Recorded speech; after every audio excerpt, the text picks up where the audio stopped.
시간 함께 은혜 나누실 하나님의 말씀은 에스라 말씀입니다. 에스라 8장 20절부터 23절까지의 말씀을 우리와 같이 합독하시겠습니다. 에스라 8장 20절부터 23절까지의 말씀을 우리와 같이 합독하시겠습니다. 에스라 8장 20절부터 23절까지의 말씀을 우리와 같이 합독합니다. 시작. 바알과 방백들이 레위 사람들을 섬기라고 준 느디님 사람 중 성전 일꾼은 220명이었는데 그들은 모두 지명받은 이들이었더라. 그때 내가 여호와 강가에서 금식을 선포하고 우리 하나님 앞에서 스스로 회개하여 우리와 우리 모든 아이가 모두 소유를 위하여 평탄한 길을 그에게 강구하였으니 이는 우리가 전에 왕에게 말하기를 우리 하나님의 주는 자기를 찾는 모든 자에게 선을 베푸시고 자기를 대방하는 모든 자에게는 권능과 진노를 내리신다 하였으므로 이래서 천사를 갖고 우리를 바벨론과 바벨론 왕의 인과기를 보호하였습니다. 그러므로 우리가 이를 위하여 금식하며 우리 하나님께 간구하였더니 그의 기억하심을 이뤄내니라. 아멘. 우리 자리에 앉으시면서 하나님께서 당신을 사랑하십니다. 우리 인사하며 자리에 앉으십니다. 하나님께서 오늘 이 시간 우리를 사랑하셔서 하나님을 불러주시고 하나님 앞에 나와 신령과 진정한 마음으로 예배드릴 수 있도록 은혜 주시고 계십니다. 그 은혜 가운데 우리가 구할 때 오늘 우리는 이 에스라 말씀을 통해서 하나님께서 우리에게 하시는 음성을 듣는 그러한 시간을 갖고자 합니다. 특별히 이 에스라의 그 말씀을 통해서 우리가 깊이 생각해 봐야 할 것은 바로 우리가 왜 기도하는가입니다. 왜 기도하는가? 그리고 우리가 무엇을 위해서 기도하는가? 그리고 어떻게 기도하는가? 이것에 대해서 오늘 말씀을 통해서 함께 은혜 나누는 그런 시간이 되었으면 좋겠습니다. 특별히 오늘 말씀의 요절 말씀을 우리 함께 합독해 보도록 하겠습니다. 다 같이 읽습니다. 시작. 또 나는 왕과 그의 부족한 왕의 권세에 있는 모든 방백의 앞에서 은혜를 받았습니다. 내 하나님 야훼의 손이 내 위에 있으므로 내가 힘을 얻어 이스라엘 귀의 목걸이를 입어 나와 함께 올라오게 하였다. 아멘. 하나님께서 온 인류의 주관자이시고 역사를 운영하시는 운영자가 되십니다. 그런데 그 모든 것이 무엇을 통해서 우리에게 확연하게 드러나게 되느냐 하면 이 에스라와 느헤미야를 통해서 확연하게 드러나게 됩니다. 그 이유는 무엇 때문인가 하면 이스라엘 백성들이 폐역함을 통해서 그 죄악이 관영한 그 일을 통해서 망하게 되지요. 그리고 바벨론의 포로가 되어서 끌려가게 됩니다. 그런데 이 바벨론이라는 이 나라가요, 여러분들이 생각할 만큼 그렇게 약한 나라이거나 혹은 쉽게 망할 것 같이 보이는 그런 나라가 아닙니다. 그 역사를 통틀어서 그 어떤 나라보다 가장 강대했던 나라 중에 하나, 그리고 가장 그 영광이 강력했던 나라, 그 나라가 어디냐면 이 바벨론입니다. 그래서 요한계시록에도 하나님의 나라를 대적하는 그 세력으로 어떤 나라를 들어서 비유로 삼고 있냐면 이 바벨론을 들어서 비유로 삼고 있을 만큼 이 바벨론은 세상에 엄청난 어떤 권력과 세상에 엄청난 위엄을 자랑했던 그곳이 바벨론입니다. 그런데 그 바벨론이 너무 허망하게 망하고 맙니다. 그리고 그 나라가 망하는 그 일을 통해서 페르시아라는 나라가, 성경에서는 바사라고 기록되어 있는 이 페르시아라는 나라가 생겨나게 되고, 그리고 그 페르시아를 통해서 하나님께서 예언하신 그 말씀대로 이스라엘 백성들이 자신의 고국에 돌아오게 됩니다. 몇 년 후에 돌아온다고요? 70년 후에 돌아오게 됩니다. 자, 그 70년이 지나고 난 후에 이스라엘 백성들이 그 땅에 돌아와서 그들이 예언하신 그 하나님의 말씀, 예레미야 29장 10절부터 14절에 있는 그 말씀, 곧 70년이 되면 70년이 차면 너희가 그 땅에 돌아올 것이라고 예언하신 그 하나님의 예언의 말씀대로 이스라엘 백성들이 그 땅에 돌아와서 하나님의 신실하심을 예배하고 하나님의 신실하심을 찬양하기 위해 성전을 다시금 재건하고, 그리고 그 가운데서 자원하는 마음으로 기뻐하는 마음으로, 그리고 자기들의 삶 가운데 부지불식간에 들어왔던 그 모든 세속주의를 제거하고 그리고 그것을 없애버리는 그러한 일들을 이 에스라를 통해서 보여주게 됩니다.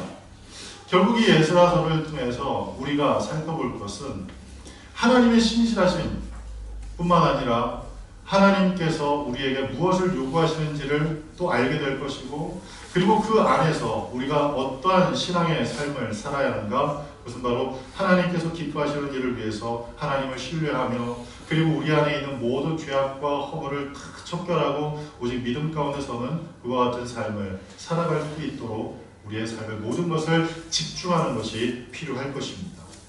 자, 그런 관점에서 이 에스라서를 우리가 살펴볼 때, 에스라서를 여러분들이 보면 우리가 역대상 역대하를 이야기할 때 에스라가 저자일지도 모릅니다. 그렇게 얘기를 했잖아요.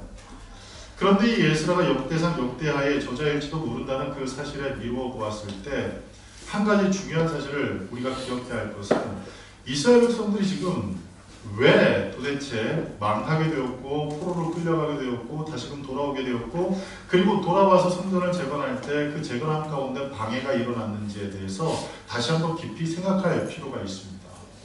그 모든 것의 가장 핵심은 다른 것이 아닌 이 세속주의와의 문제가 아닌가 생각을 해보게 됩니다. 오늘날 많은 사람들이 그런 얘기를 하지요. 오늘날이 아니라 벌써 한 20년, 30년쯤 됐어요. 포스트 모던이 이 문화의 주류를 이루면서 어느 하나가 정답이다 라고 얘기할 수 있는 그런 상황이 없다. 그리고 모든 것이 정답이 될 수 있다 라는 어떤 이 다원주의화되는 이 세상 가운데서 종교 또한 다원주의화 되게 됩니다.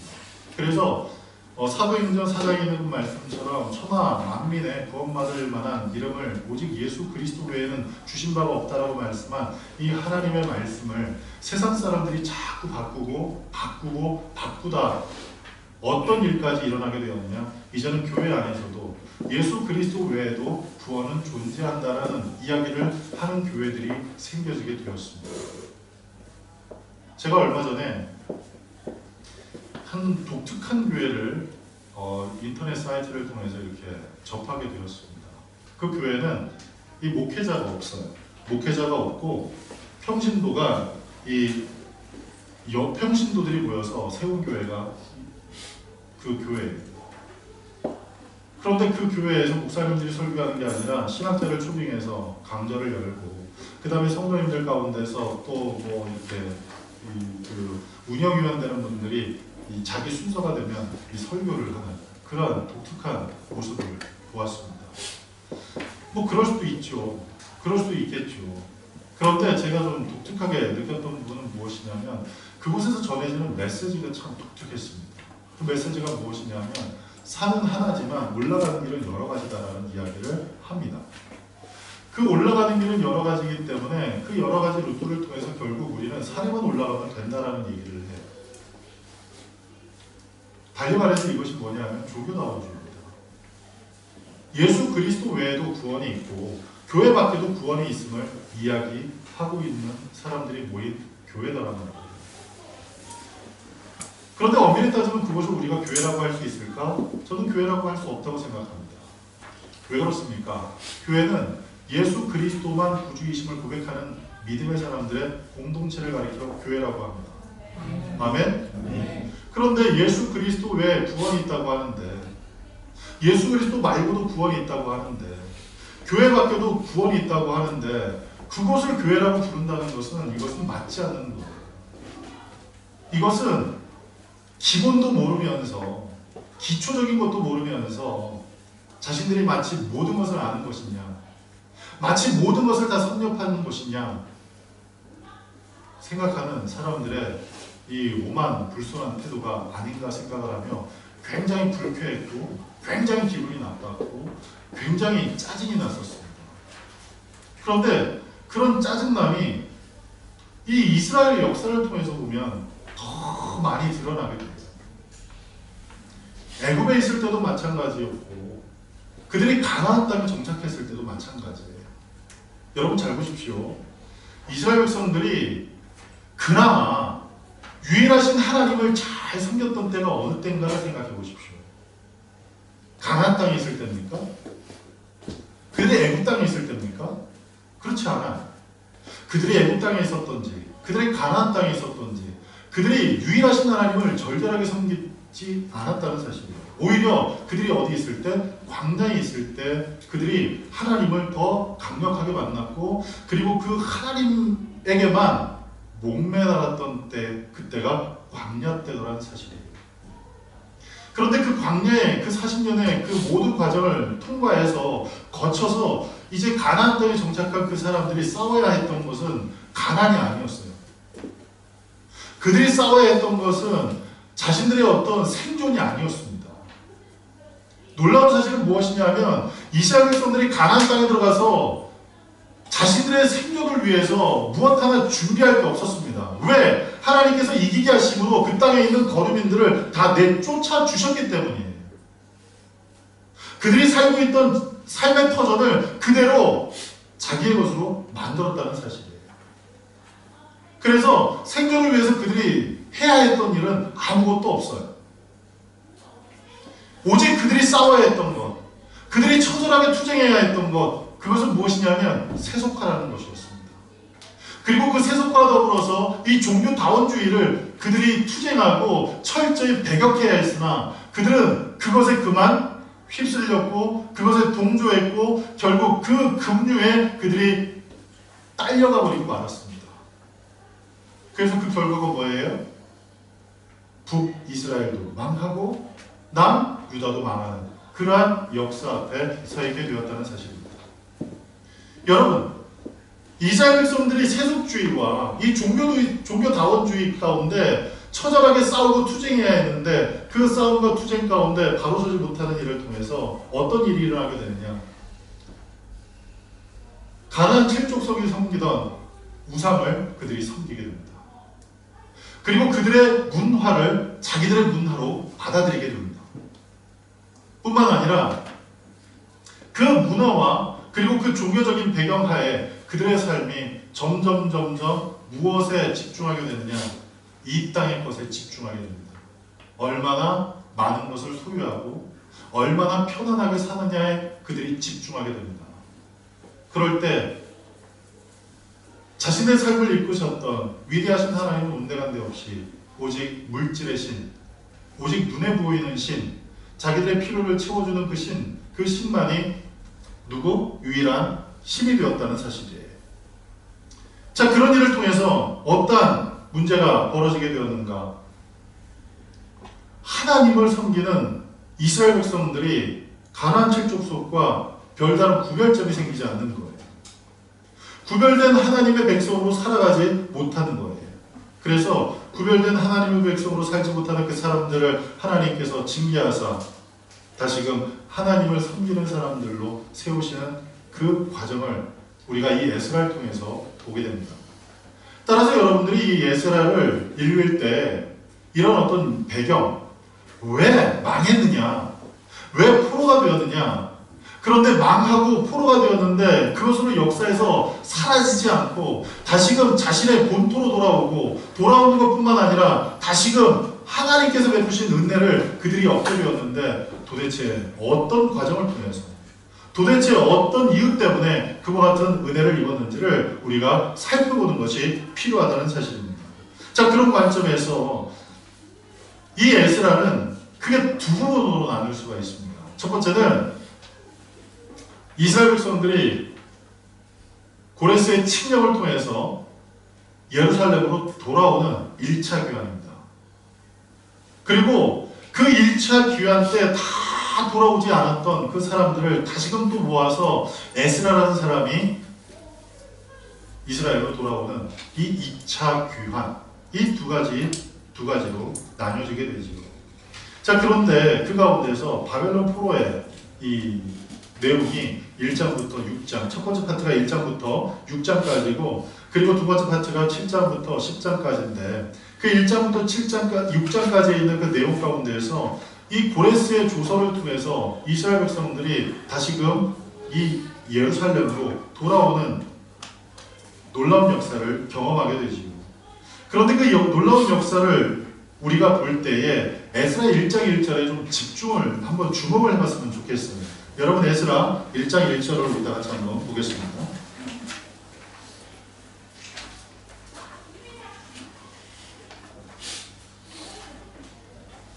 자, 에스라 1장 1절을 이따 같이 함께 읽어보겠습니다. 시작! 바사왕 고레스 원년에 야훼께서 예레미야의 입을 통하여 하신 말씀을 이루게 하시려고 바사왕 고레스의 마음을 감동시키심에 그가 온 나라에 공포도 하고 조서도 내려 이르되 아멘. 자, 거기에 뭐라고 나옵니까? 중요한 단어가 나와요. 그게 뭐냐면 하나님께서 예레미야의 입을 통하여 하신 말씀을 이루시기 위해서 어떤 일을 행하시느냐? 당시에 바벨론을 무너뜨린 페르시아의 왕이었던 이 고레스의 마음에 감동을 불어넣으십니다. 하나님의 감동을 그에게 불어넣으십니다.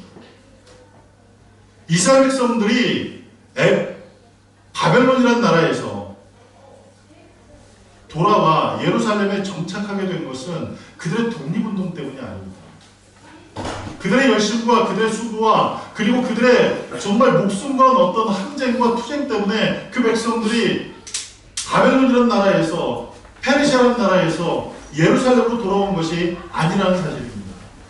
전적인 하나님의 은혜로 그들이 이방 나라의 포로로 잡혀있던 그 상황을 벗어나서 자기들의 고국에 돌아와서 하나님을 예배하는 사람으로 다시 세움을 받을 수 있도록 하나님께서 만드셨다는 사실입니다. 여러분, 우리는 이것에 집중해야 합니다. 왜냐하면 우리가 우리의 인생을 살아가는 동안 여러 가지 일을 당하고 여러 가지 상황을 만날 때 그 모든 일과 그 모든 상황 가운데서 내가 할 수 있는 일은 거의 없다는 사실을 알아야만 합니다. 내 지혜를 가지고 내 능력을 가지고 내 힘을 가지고 할 수 있는 일은 그렇게 많지 않다는 사실을 우리 모두는 알아야 합니다. 여러분의 힘을 가지고 여러분의 능력을 가지고 난 이 정도쯤은 될 수 있어 라고 생각했지만 되지 않았던 일들이 얼마나 많습니까? 변수가 얼마나 많습니까? 예전에 한동안 한참 이 과학계를 뒤흔들었던 이론 중에 하나가 뭐냐면 카오스 이론이라는 게 있어요. 카오스 이론. 그것은 뭐냐 하면 모든 최적화된 그 상황과 환경 가운데서 미처 사람들이 생각하지 못한 변수, 자그마한 변수 하나로 인해 잘못된 결과값을 얻어지게 된다는 것, 이것이 카오스 이론입니다. 쉽게 얘기하면 그렇게 경사가 심하지 않은 곳에 이 물방울 한 방울을 떨어뜨리면 우리가 생각했을 때는 아래서부터 밑으로 내려가야 되죠. 그죠? 이 물방울이 어떻게 해요? 위에서부터 아래로 내려가야 되잖아요. 그런데 내려갈 때 곧게 내려가게 되도록, 굳게 내려가도록 거기를 깨끗이 이렇게 닦아놨는데도 불구하고 이 물이 그대로 내려가지 않고 약간씩 조금씩 움직이면서 내려가는 이유가 있어요. 몇 가지 이유가 있어요. 거기에는 표면 장력도 있을 거고, 거기에는 내가 미처 해결하지 못한 먼지도 있을 거고, 그리고 거기에는 유분도 있을 거고. 그런 여러 가지 생각지 못한 변수들이 우리가 예상하지 못한 결과값을 만들어 낸다는 것, 이것이 카오스 이론인데, 우리의 삶이 카오스처럼 복잡하지 않습니까? 여러분의 인생이 복잡하지 않아요? 여러분이 단순합니까? 여러분의 인생이 정말 1+1이면 2 이렇게 단답형으로 대답할 수 있을 만큼 단순하냔 말이에요. 그런 그 복잡한 인생 가운데서 그렇게 많은 그 일들 가운데서 우리가 할 수 있는 일, 우리가 감당할 수 있는 일이 그닥 많지 않다는 사실을 우리가 깨달으면서 하는 건 굉장히 중요합니다. 그리고 그것을 깨달을 때 우리가 해야 할 일은 무엇이냐면 전능하신 하나님께 도움을 구하는 것, 그것 말고는 없다는 사실을 알아야 돼요. 이스라엘 백성들이 지금 바벨론에서, 페르시아에서 다시금 돌아온 것은 그들의 독립운동 때문이 아니었어요. 그들이 목숨 건 항쟁으로 인해서 그들이 그 땅에서 돌아온 것이 아니라 하나님께서, 역사의 주관자이신 하나님께서 바벨론을 페르시아의 손에 멸망케 하시고, 그리고 그 페르시아의 왕이었던 고레스의 마음에 하나님의 영을 부어서 그 마음을 감동시키사 하나님께서 이스라엘 백성들에게 예레미야를 통해 약속하신 그 말씀을 완성토록 하던 그 놀라운 은혜로 말미암아 이스라엘 백성들이 그 땅에 돌아오게 되었다는 사실입니다. 여러분, 이 사실이 우리 마음 가운데 믿어질 때, 우리 마음 가운데 확실하게 믿어질 때 우리가 이 세상을 살아나가는 그 모든 순간순간마다 마음에 평안이 생기고 마음에 담대함이 생겨나게 될 것입니다. 만약 내 힘으로, 내 수고와 내 노력으로, 그리고 내가 가지고 있는 여러 가지 역량들을 총동원해서 이 세상을 살아나가라고 한다면 여러분, 매일매일이 긴장이고 매일매일이 두렵고 매일매일이 절박하다는 사실을 아셔야 돼요. 그런데 그것이 아니라 하나님께서, 전능하신 하나님께서, 역사의 주관자 되신 하나님께서 하나님의 약속의 말씀을 우리의 삶 가운데 이루신다는 그 사실을 기억할 때 그 사실은 우리의 삶 가운데 담대함이 될 것이고 평안이 될 것이고 기쁨이 된다는 사실을 믿으시기 바랍니다. 하나님의 자녀는 망할 수가 없습니다. 하나님의 자녀는 이 땅 가운데 패배할 수가 없습니다. 하나님의 자녀는 이 땅 가운데서 굴복할 수가 없습니다. 왜냐하면 이 세상의 주관자들의 싸움 가운데서 이미 우리 주 예수 그리스도께서 십자가를 통하여 그것을 이기셨기 때문입니다. 그리고 그 이기신 예수님께서 요한복음 16장 33절에 이렇게 말씀하십니다. 내가 세상을 이겼기 때문에 너희도 세상을 이긴다 라고 말씀하셨습니다. 우리가 이 세상을 이긴다고 말씀하셨습니다. 그렇기 때문에 이 세상을 살아가는 동안 우리가 나의 경험과 나의 지식과 나의 수고와 나의 모든 역량을 동원해서 내가 세상을 살아가야 한다는 그런 마음의 무거운 짐, 마음에 수고한 그 모든 것들을 오직 예수님께 맡겨버리고 그 마음 가운데 담대함과 평안함이 역사의 주관자 하나님을 믿는 믿음 안에 여러분 가운데 생겨나길 간절히 축복합니다. 그런 그 출발 가운데서 이스라엘 백성들이 어디로 돌아와요? 예루살렘으로 돌아옵니다. 자신들이 포로로 끌려가며 눈물을 흘렸던 그 땅이 언제금 다시금 돌아올까 하는 그 피눈물을 흘리며 그 땅을 바라보며 떠났던 그 땅에 그들이 다시 돌아옵니다. 그 땅에 돌아온 그 사람들의 명단을 2장에 쫙 나열을 해요. 그리고 그들이 그 명단을 다 정리하고 난 다음 뭘 하기 시작합니까? 집터를 세웠습니까? 농지를 개간했습니까? 무너졌던 이 축사를 다시금 세웠습니까? 아니요. 이스라엘 백성들이 그 땅에서 돌아와서 이방 나라의 포로로 끌려갔던 그 땅에서 돌아와서 그리고 그 백성들이 어느 정도 돌아왔는지 계수를 하고 난 후에 그들이 시작했던 일은 무엇이었냐면 하나님께서 그들에게 원하시는 그 일, 곧 하나님의 성전을 재건하는 일을 시작했다는 사실입니다. 여기에서 우리가 주목해야 할 그 사실이 있어요. 그것은 무엇이냐면 여러분, 우리의 삶의 환경에 내가 생각하지 못했던 여러 가지 어려움으로 인해서 때론 공고함 가운데 처할 때가 있어요. 그 공고함이 어떤 사람에게는 정신적인 공고함으로 다가올 때가 있어요. 그리고 그 공고함이 어떤 사람들은 환경 가운데 공고함으로 다가와요. 그래서 건강이 안 좋아지는 사람이 있고, 그리고 생각지도 않게 집안에 뭐 부족함이 없이 살았던 사람들이지만 갑자기 물질에 쪼들리며 살아가는 그러한 일을 경험할 때도 있다는 사실이에요. 그런 그 공고함이 다가올 그때 우리가 해야 할 일이 무엇인지를 생각하면 어때요? 정신적인 공고함을 이기기 위해서 상담받고 밖에 나가서 친구들 만나고 그리고 여가 활동을 하는 것, 그것이 우선이 아니라는 거예요. 환경의 공고함을 해결하기 위해서 집터를 다시금 세우고 그리고 산업을 다시 일으키는 그 일이 우선이 아니라는 사실이에요.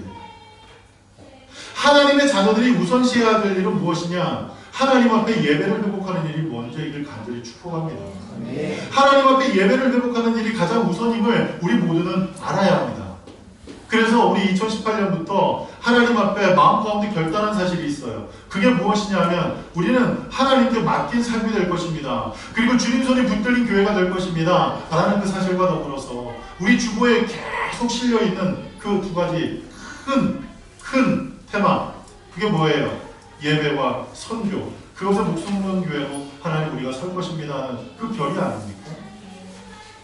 여러분, 우리가 하나님 앞에 세워야 할 것은 하나님의 자녀들로서 이 땅을 살아나가면서 이 땅을 살아가는 그 동안에 필요한 그 일을 위해서 우리가 우리의 산업의 턴을 넓히고 우리의 지경을 확장하는 그 일보다 먼저 우선시해야 될 것이 있는데, 그것은 무엇이냐면 과연 내 안에 하나님의 성전이 바로 세워져 있는지, 하나님 앞에 예배드리는 그 성전이 바로 세워져 있는지 그것을 늘 점검하고, 그것에 약간의 이 문제가 생겼거나 그것에 약간의 어떤 그 부서짐이 있다면 그것을 보수하고 그것을 재건하는 일에 우리의 모든 노력과 우리의 모든 열심을 집중해야 하는 것, 여러분 잊지 마시길 간절히 바랍니다. 집터를 넓히는 게 우선이 아니라, 나의 삶의 지경을 넓히는 것이 먼저가 아니라, 하나님 앞에 예배드리는 예배의 성전을 다시금 굳게 세우는 것, 그것이 가장 중요한 일임을 잊지 마시길 간절히 바랍니다. 예수님께서는 십자가를 못 박히시기 전 당신을 핍박하는 사람들을 향해서 이렇게 말씀합니다. 이 성전을 헐어라, 그러면 내가 다시 세울 것이다 라고 말씀하셨습니다. 그때 그 이야기를 들었던 바리새인을 위시한 많은 유대의 종교자들은 뭐라고 얘기를 했습니까? 예수님이 성전 모독자라고 얘기를 했어요. 그런데 실상 예수님께서 이 성전을 헐라 말씀하실 때 그 성전은 무엇을 얘기했습니까? 예수님의 몸이라고 얘기를 하지 않았습니까? 그 연장선상에서 고린도전서 3장은 말씀합니다. 너의 몸은 하나님의 성전이 거하시는 거룩한 성전임을 알지 못하느냐라고 말씀합니다. 여러분, 예수님께서 당신의 몸을 가리켜서 성전이라고 말씀하셨고, 또 사도 바울은 우리에게 이렇게 말씀합니다. 우리의 몸이 하나님의 영이 거하시는, 하나님의 거룩한 영이 거하시는 성전인 것을 알라라고 말씀합니다. 그 사실은 무엇을 의미합니까? 나는 성전이라는 사실. 여러분, 내 삶 가운데 가장 중요한 것은 나의 이 성전된 내가 하나님 앞에 재건되는 것, 그 재건되는 것, 보수되는 것, 그리고 완벽히 세워져 나가는 것, 이것이 가장 우선되는 사실을 잊지 않길 바랍니다. 그런데 이 성전을 보수하면서 어떤 일이 벌어지게 되지요? 방해가 이제 생겨지게 됩니다. 방해 공작이 생겨나게 됩니다. 그리고 그 방해로 인해서 성전 재건이 잠깐 멈추게 됩니다. 그런데 그 멈춰 있을 그때 하나님께서 하나님의 사람들의 마음 가운데 감동을 주십니다. 선지자들의 마음 가운데, 제사장들의 마음 가운데 감동을 주셔서 다시금 성전을 보수할 마음을 주시고, 죽음을 각오하고 성전을 재건하기 시작하죠. 그 내용이 5장부터 나와요. 그리고 마침내 이 성전 6장에 다시 완성이 됩니다. 그런데 그 성전이 완성될 때 두 가지의 모습이 드러나요. 그 성전이 재건되는 모습을 보면서 사람들이 기뻐하기 시작합니다. 우리가 드디어 하나님을 예배하는 이 아름다운 성전을 이 땅에 다시금 재건하게 됩니다. 그래서 한편에서는 축제와 같은 일들이 벌어지고, 그리고 다른 한편에는 어떤 일이 생기게 되냐면, 예전에 예루살렘 이 성전의 영광스러운 모습을 기억했던 사람은 지금 에스라를 통해서, 지금 이 포로 귀환자들이 세운 이 성전의 초라한 모습을 보면서 마음 가운데 슬픔이 가득하기 시작합니다. 우리의 죄악으로 인해서 이 성전이 무너졌고, 다시금 이 성전을 재건할 때 우리가 자원해서 드렸지만 드릴 수 있는 것이 너무나 미력하여 이렇게밖에 성전을 재건하지 못했다는 그 마음의 안타까움이 공존했다는 사실입니다. 기쁨에 있는 사람과 그와 반대로 옛 예루살렘의 영광을 생각했던, 기억하는 사람들은 지금의 모습을 보면서 마음이 굉장히 아팠다는 사실이에요. 그래서 멀리서 듣는데 어떻게 들려요? 이게 웃는 소리도 아닌 것 같고, 우는 소리도 아닌 것 같고, 이게 축제하는 소리도 아닌 것 같고, 이게 곡하는 소리도 아닌 것 같은, 애곡하는, 애통하는 소리도 아닌 것 같은 그런 현상이 벌어지게 되는 거예요.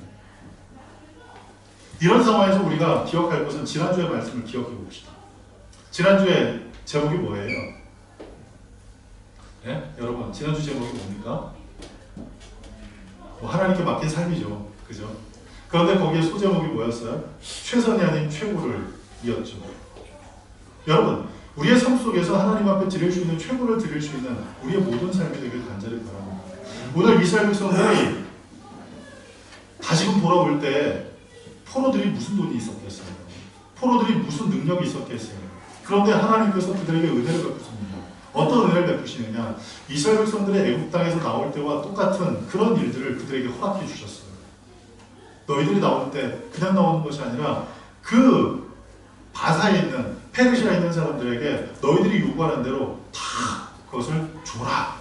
그것을 이 바사의 왕이 백성들에게 명령을 했습니다. 그래서 이스라엘 백성들이 나올 때 금을 달라고 하면 금을 줬고 은을 달라고 하면 은을 줬고 의복을 달라고 하면 의복을 줬습니다. 그래서 그걸 가지고 와서 이 땅에 정착한 사람들이 다 그것을 드려 하나님 앞에 성전 짓는 일에 자원하는 마음으로 기쁜 마음으로 드려 성전을 완성했다는 사실입니다. 여기서 자원하는 마음이 최고가 아닐까 생각합니다. 지난주에 뭐라 그랬죠? 우리의 중심을 바로 세우는 것, 이것이 최고라고 얘기했듯 우리가 자원하는 마음으로 하나님 앞에 드릴 때 그것이 하나님 안에서 최고가 된다는 사실을 여러분 잊지 않길 간절히 바랍니다. 하나님은 많고 적음을 얘기를 하지 않아요. 하나님 앞에 많이 드린다면 얼마나 드릴 수 있겠어요? 은도 내 것이고 금도 내 것이라 말씀하신 그 하나님 앞에 우리가 은을 드리면 얼마나 드릴 수 있고 금을 드리면 얼마나 드릴 수 있겠습니까? 우리가 드릴 수 있는 것은 극히 제한적인 것밖에 없어요. 그것조차도 누가 주신 것입니까? 하나님께서 내게 주신 것인 거예요. 그래서 많고 적음을 하나님께서 중요하게 생각하는 것이 아니라 내가 내 마음 가운데 자원함 가운데 하나님 앞에 드리느냐, 이것이 최선이 아닌 최고라는 사실을 여러분 잊지 않길 간절히 바랍니다. 이것이 하나님 앞에 물질을 드릴 때나, 이것이 여러분이 하나님 앞에 시간을 드릴 때나, 이것이 여러분이 하나님 앞에 나의 육신을 드릴 때나 모든 것의 기준이 되길 간절히 축복합니다. 자원하는 마음으로 시간을 드리시기 바랍니다. 자원하는 사람들, 자원하는 마음으로 시간을 들이시는 분들은 예배 때 시계를 잘 안 봐요. 예배 때 시간을 잘 안 봐요. 오늘은 좀 일찍 끝날라나 그러면서 시계를 보고, 그리고 또 시계를 보는 분들 가운데서 그런 분도 계세요. 제가 우리 교회에서 사역을 하면서 얼마나 감사한지 몰라요. 왜냐하면 제가 설교가 그렇게 짧은 게 아니잖아요. 그 짧지 않은 그 설교를 들으시면서도 저에게 이렇게 사인을 주시는 분이 한 분도 안 계신 게 얼마나 감사한지 몰라요.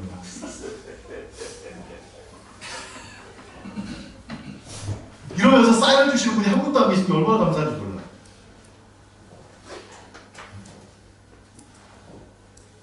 근데 다른 교회에서는 노골적으로 그러신 분도 계시대요. 이렇게.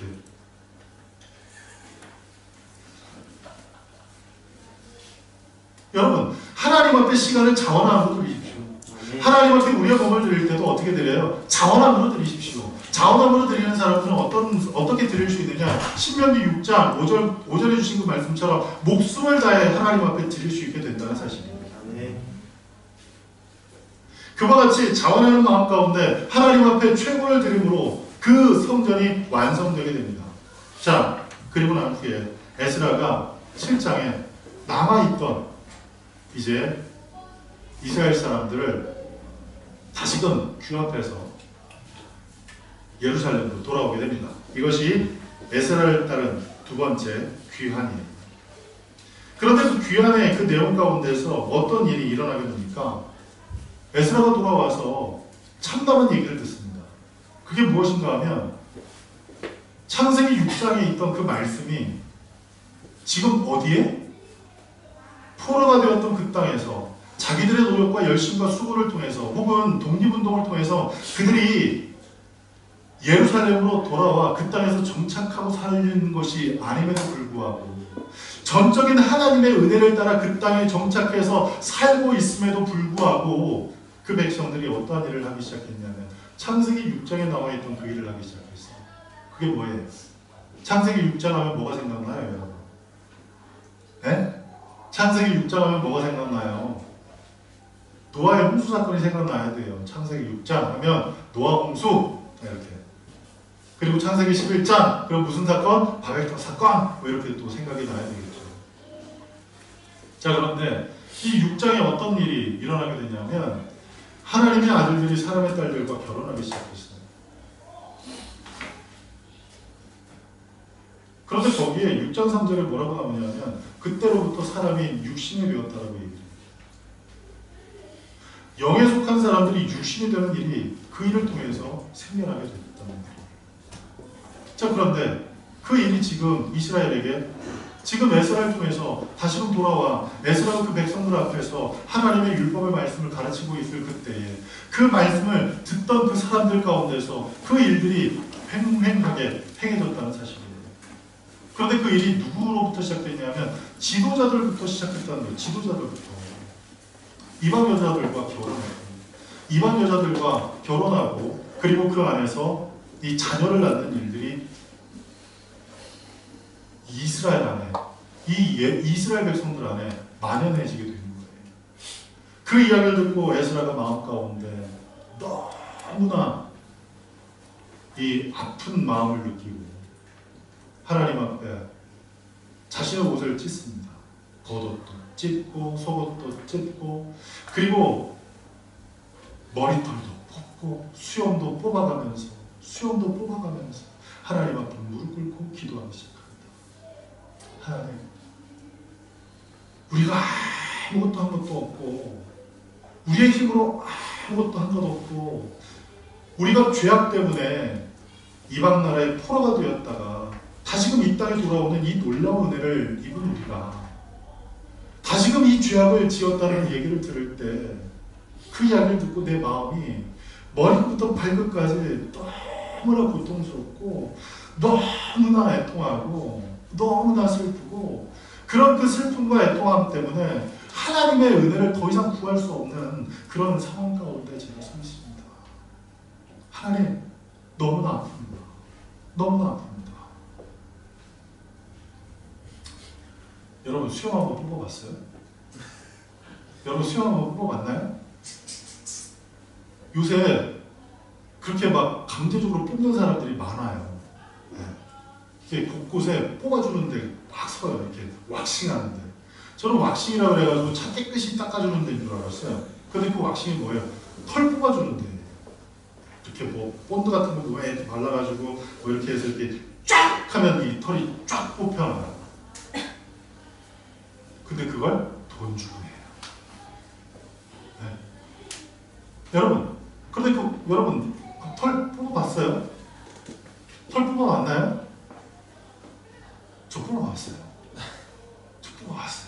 코털 뽑아봤어요. 코털 뽑는데 딱 잘못 뽑잖아요. 이게 한번 딱 뽑히면 괜찮은데 이게 잘못 딱 안 뽑힐 때 눈물이 핑 돌아요. 이사람 너 왜 웃어? 너 뽑아봤나봐. 저만 뽑아본 줄 알았어. 저만. 저 뽑을 때 딱 뽑는데 너무 아픈 거예요. 그리고 이쪽에 보면 제가 하얀 털만 남은 게 있거든요. 그걸 또 친절하신 저희 아내가 이렇게 뽑아줘요.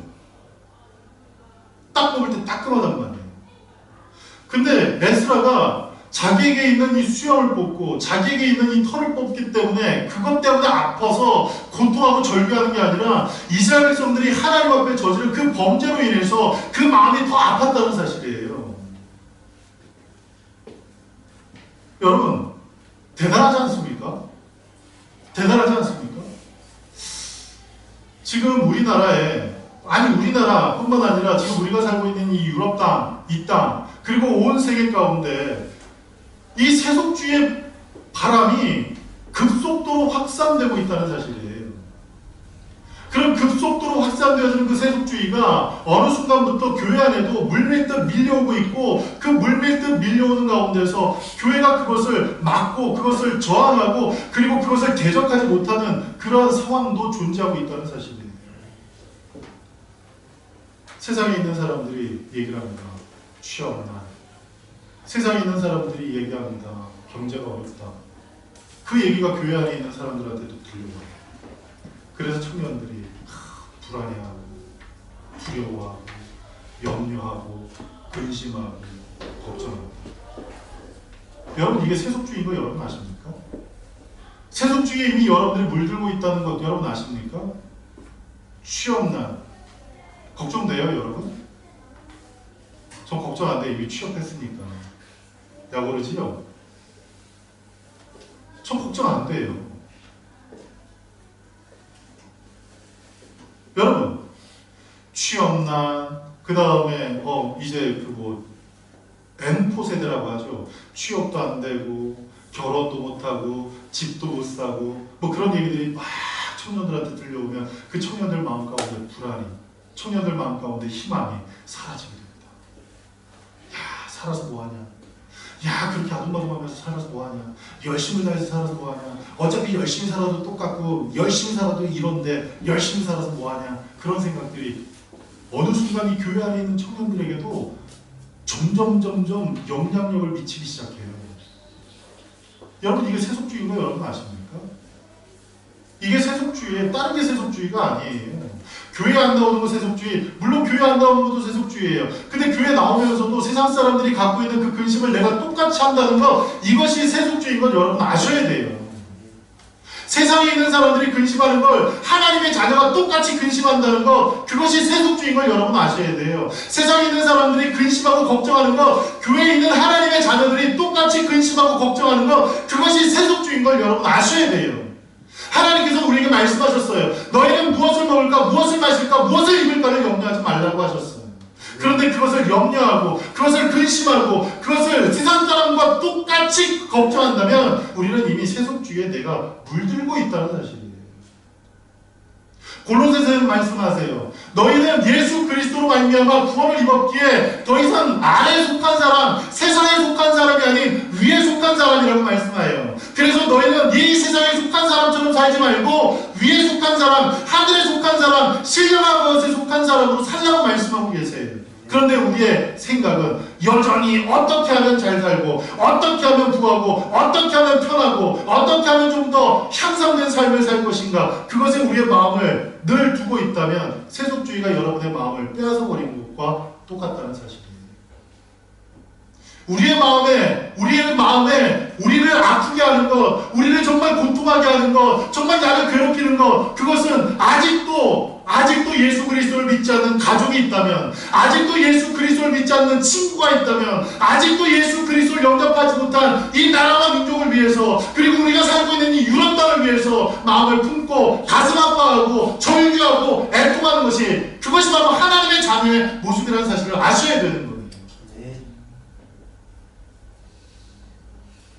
오늘 여러분들이 하나님 앞에 와서 기도합니다. 하나님 앞에 와서 기도해요. 에스라가 하나님 앞에 9장에 기도해요. 겉옷을 찢고 속옷을 찢고 털을 뽑아가면서 하나님 앞에 아파하는 가운데, 고통하는 가운데, 절규하는 가운데 하나님 앞에 기도합니다. 그런데 그 기도의 내용이 무엇이었어요? 그 기도의 내용이 무엇이었습니까? 하나님, 내가 지금 다른 사람한테 손가락질 받고 있습니다. 하나님, 내가 다른 사람한테 지금 모욕받고 있습니다. 하나님, 제가 다른 사람들이 내 얘기를 들어주지 않습니다. 하나님, 지금 나의 삶에 질투가 적어지고 있고, 지금 내가 지금 여러 가지 문제로 괴로워하고 있습니다. 그것 때문에 하나님 앞에 기도한 게 아니에요. 에스라가 하나님 앞에 통렬하게 회개하며 기도할 때, 그 통렬하게 하나님 앞에 회개하며 기도한 내용은 다른 것이 아닌 하나님의 영광이었습니다. 하나님의 영광이었습니다. 오늘 우리가 읽은 이 요절 말씀, 에스라가 하나님의 말씀에 능통했다고, 그것을 누가 인정했냐면 이방 나라의 왕이 그걸 인정했어요. 아닥사스다 왕이. 이 에스라는 율법에 능통한 사람이라고, 율법에 저명한 어떤 이 대가라고, 그렇게 아닥사스다 왕이 인정할 정도로 그는 율법에, 하나님의 말씀에 정통한 사람이었어요. 그가 이야기했던 게 있어요. 그게 뭐냐면 하나님께서 이 백성을 안전하게 하나님의 땅에 돌아가게 할 것이다라는 것을 그 왕 앞에서, 많은 사람 앞에서 얘기를 했어요. 그런데 여러분, 페르시아에서 이스라엘까지 돌아가는 그곳에 어마무시한 이 적군들이 포진해 있었어요. 포로 생활하는 그들이 무기도 없었고, 그리고 패배주의가 가득했던 그 사람들이 그 페르시아에서 자기들의 고국까지 돌아가는 그 길 가운데서 자기들을 무너뜨리려고 준비하고 있던 그 대적들 앞에서 자기들의 신변의 안전장치가 필요하지 않았겠습니까? 그때 그들을 영도했던, 그들을 인도했던 에스라가 아닥사스다 왕에게 우리의 이 보초병을, 우리의 신변을 보호해 줄 수 있는 보디가드들을 우리에게 딸려서 보내주십시오. 그렇게 요청하지 않았어요. 그렇게 얘기하지 않았어요. 왜요?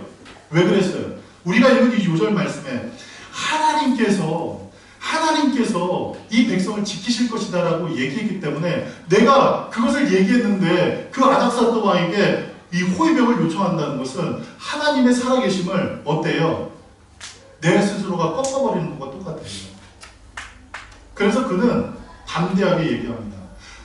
내가 그 왕에게 하나님은 살아계셔서 우리를 안전하게 이끄실 것입니다 라고 얘기했기 때문에 우리는 호위병 요청하지 않겠습니다. 우리를 보호해달라고 줘서 써달라고 하지 않겠습니다. 그들은 그냥 갔어요. 그냥 갈 때 하나님께서 그들을 인도해 주신 거예요. 그래서 그들이 그 백성 가운데 그 자리 가운데 나아가 하나님의 성전을 이제 완성하게 됐는데, 그곳에 가서 하나님을 예배하게 됐는데, 그 땅에 있는 사람들이 하나님의 말씀, 하나님께서 기뻐하시는 그 삶을 살기보다는 오히려 하나님께서 금하신 일들, 하나님께서 하지 말라 하신 일들에 더 혈안이 되어서 더 열심을 하는 그 모습이 이 에스라 마음이 너무 아팠던 거예요. 그래서 에스라가 하나님 앞에 회개하며 기도하는 그 기도의 내용은 다른 것이 아니었습니다. 오직 하나님의 영광이었습니다. 오직 하나님의 뜻이 나의 삶을 통해 드러나는 일이었습니다. 하나님의 말씀이 나의 삶을 통해서 세상 가운데 증거되어지는 것, 그것이 에스라가 하나님 앞에 기도했던 제목이었어요. 오늘 예배를 시작하면서 우리 전도사님께서 그런 얘기를 하셨어요. 야고보서에 있는 그 말씀이 뭐였어요? 하나님의 말씀은 살아있고 운동력이 있어서 그 말씀을 들으면, 그 말씀이 내 것이 되면, 그 말씀을 우리가 아멘으로 화답하면 그것이 우리의 삶 가운데 행함으로 나타나는 것이 당연하다는 사실. 행함을 통해서 우리의 신앙을 증명하게 된다는 사실이에요. 여러분, 우리가 하나님 앞에 기도할 때, 우리가 하나님 앞에 기도하는 목적, 그것을 바로 세웁시다.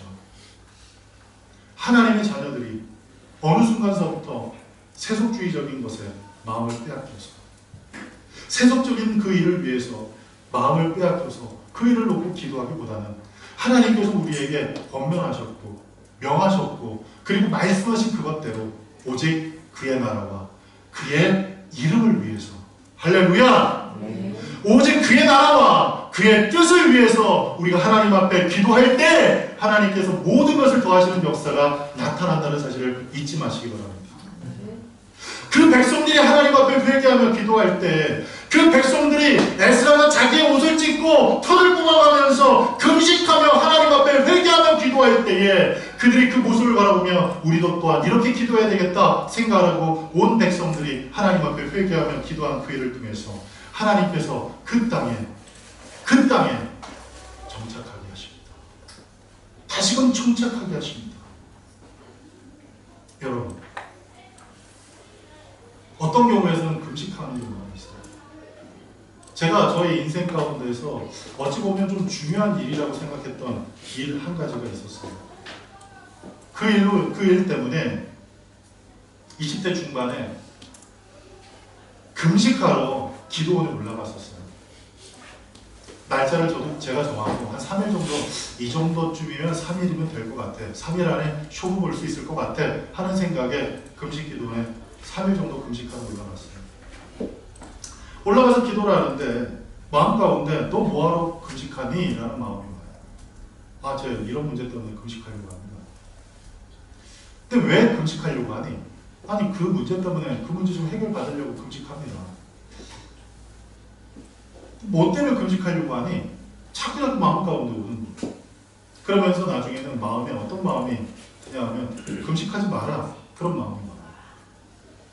금식하지 마라 그런 마음이에요. 여러분 보통 그럴 때는 어떻게 해요? 여러분 금식해보셨잖아요. 금식할 때 그런 기도하면 어때요? 그런 마음에 이 생각이 들면 어때요? 할렐루야 합니까? 할렐루야 그러면서 이제 바로 막 먹고 막 그렇습니까? 저는 그때 안 그랬어요. 예수님으로 물 떠나가다 그 하나님께서 기뻐하시는 이 흉악의 결박을 푸는 금식을 방해하는 더러운 원수마귀야 물러가라! 그러면서 막 대적기도를 했어요. 그런데도 열심히 막 물러가라 어쩌고 막 기도하고 난 다음에 하나님 하면 마음 가운데 금식하지 마라. 그래서 원점부터 다시 기도하기 시작했어요. 하나님, 제가 금식해야 합니까? 하나님, 제가 금식해야 하겠습니까? 응답이 없어요. 응답이 없어요. 제가 금식하며 기도해야 되겠습니까? 응답이 없어요. 그런데 한 가지 사실, 제가 이 문제가 좀 해결됐으면 하는 그 사실 때문에 한번 그냥 그 문제를 놓고 기도도 많이 못했고 했는데도 그 문제를 놓고 기도해야 되겠다는 간절한 마음보다는 금식해야겠습니까? 라는 그런 그 마음이 더 많이 갔고, 오히려 제가 가지고 갔던 그 문제를 생각할 때 별로 걱정이 되거나 염려가 되지는 않았습니다. 그래서 그냥 기도원에서 내려갔어요. 그날 저녁에. 하루도 금식 안 하고 2끼 딱 금식하고 내려왔어요. 내려왔는데 어떻게 됐을까요? 제 삶 가운데서 정말 중요한 일이라고, 정말 중요한 일이에요. 그런데 그 중요한 일이 내가 한 일은 아무것도 없는데 그냥 해결됐고, 3일 금식 다 안 치웠는데 해결됐단 말이에요. 그때 제가 한 가지 얻었던 교훈은 무엇이냐면, 금식도 하나님께서 명하실 때 해야 되겠더라고요. 금식도 하나님께서 말씀하실 때 해야 되겠더라고요. 그리고 그 금식은 무엇을 위한 금식이어야 하느냐? 하나님의 영광을 위한 금식이어야 하겠더라고요. 내가 답답해서, 내가 이 문제가 해결이 안 돼서 너무나 마음이 괴로워서 그것 때문에 하나님 앞에, 하나님 제가 먹는 거 끊어가면서 기도하는 거 아시죠? 하나님 저 이제 갈 때까지 간 거 아시죠? 하나님 저 독한 마음으로 기도하는 거 아시죠? 안 들어주시면 제가 죽기까지 기도하듯 하나님 안 들어주시면 가만히 보겠습니다. 어떤 그런 협박성으로, 혹은 하나님 앞에 협상하는 마음으로서 하나님 앞에 어떤 그 내고하는 그런 마음으로 여러분 금식해서는 안 된다는 거예요. 오늘 에스라가 하나님 앞에 금식하며 기도했던 것은 오직 하나님의 영광이었습니다. 저와 여러분이 기도하는 기도의 목적이, 저와 여러분이 하나님 앞에 금식하는 그 금식의 목적이, 저와 여러분이 하나님 앞에 통성으로 기도하는 그 목적이, 묵상으로 기도하는 목적이, 그리고 뜻을 정하여 시간을 정하여 하나님 앞에 계속해서 기도하는 그 모든 기도의 목적이 나를 위한 것이 아닌 오직 하나님의 나라와 하나님의 의를 위한 일이 되기를 간절히 축복합니다. 그리고 그런 일을 위해 우리에게 허락한 그 모든 것을 동원해서 하나님 앞에 열심을 다해 기도할 때 하나님께서 우리의 기도를 들으사 내가 구하지 않는 모든 것을 도와주시는 역사를 우리의 삶 가운데 이루실 줄 믿으시기 바랍니다. 그것을 믿지 못하면 하나님 나라와 의를 위해서 기도할 수가 없어요. 하나님께서 내게 모든 것을 채우신다는 그 사실을 내가 믿지 못하면 내가 그걸 놓고 기도해야 돼요. 하나님 진로 문제 해결해 주세요. 하나님 요번에 파이널 해결해 주세요. 하나님 요번에 사업 이거 해결해 주셔야 돼요. 하나님 저 자녀 문제 이걸 해결해 주셔야 돼요. 하나님 직장 문제 해결해 주셔야 돼요. 그런데 그 모든 것 하나님께서 다 해결하실 걸 믿고 모든 것을 도와실 걸 믿는 사람들은 어떻게 기도하는 줄 아십니까? 하나님 오늘도 하나님 영광을 살기를 원합니다. 오늘도 하나님의 뜻을 구하며 살기를 원합니다. 하나님 보시는 거 내가 보길 원하고 하나님께서 말씀하신 걸 듣고 그것을 전하며 살기를 원합니다. 이렇게 기도하는 거예요. 이게 멋스럽게 기도하는 거예요. 이게 정말 멋진 신앙의 삶을 살아가는 거예요. 할렐루야. 그와 같은 귀한 신앙의 모습이 저와 여러분에게 오늘 이 시간 이후부터 우리에게 나타나길 간절히 축복합니다. 기도하겠습니다.